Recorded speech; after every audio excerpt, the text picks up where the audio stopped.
रामकृष्ण हरी. आमच्या घरी गेल्या 17 वर्षापासून बाप्पाचे आगमन होत आहे.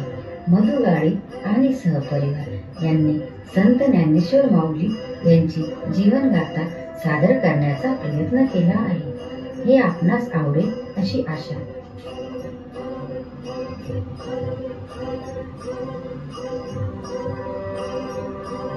जेव्हा ज्ञानेश्वर महाराजांनी ब्राह्मण पंथांकडे शुद्धीपत्र मागितले तेव्हा त्यांनी नकार दिला. त्यावर ज्ञानेश्वर माऊली म्हणाले, सर्व जीव जन्मतः पवित्र आहे, सर्व आत्मा एक आहे. हे ऐकून पंत म्हणाले, जर हे खरे असेल तर या रेड्याचा आणि तुझा आत्मा एक करून दाखव. यावरून पुढे लौकिक प्रसंग घडला.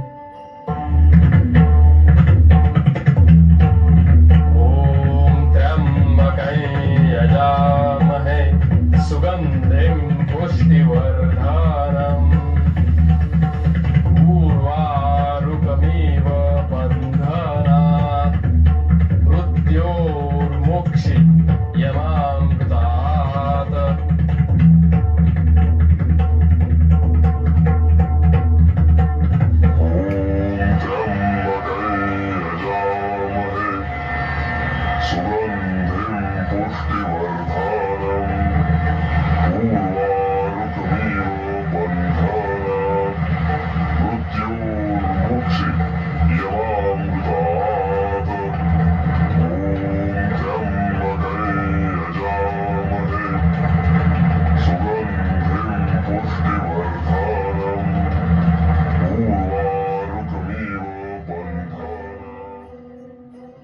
चांगदेव नावाचा एक साधू होता. त्याला आपल्या विद्येचा फार गर्व होता. त्याच्या पुढे एक भक्त सतत ज्ञानेश्वर माऊली यांचे नामस्मरण करत होता. हे पाहून साधू फार संतापला आणि वाघावर बसून नागाला लगाम घालून माऊलींना भेटायला निघाला. हे कळताच ज्ञानेश्वर माऊली भावंडांसह भिंतीवर बसले आणि भिंतीला चालायला लावले. हा चमत्कार पाहून लोक अचंबित झाले. आमच्या प्रस्थानाची तयारी करा.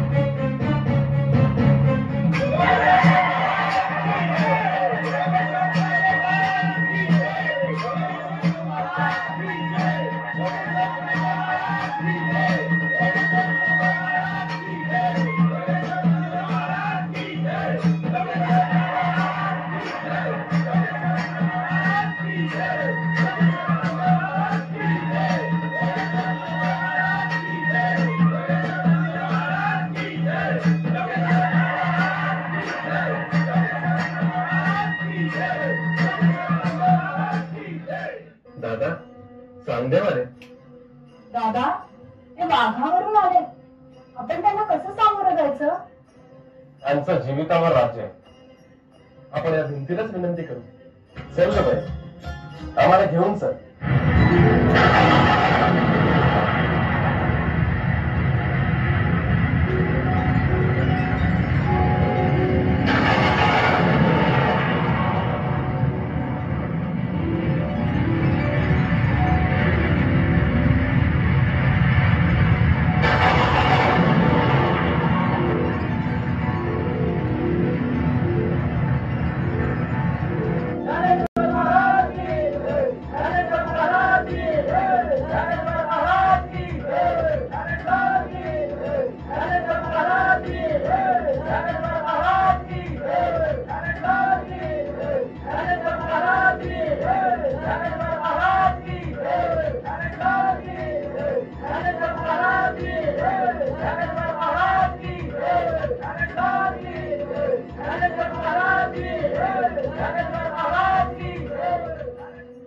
ज्ञानेश्वर माऊलींनी लहान वयातच आळंदी येथे संजीवन समाधी घेतली. त्यांच्या त्यागामुळे लोक त्यांची स्तुती करू लागले आणि तेव्हापासून वारीची परंपरा सुरू झाली. आजही वारकरी विठोबाला भेटण्यासाठी ज्ञानेश्वर माऊलींची पालखी घेऊन पंढरीला जातात.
गणपती बाप्पाला डोळे भरून पहा आणि सोबत घ्या प्याली चहा.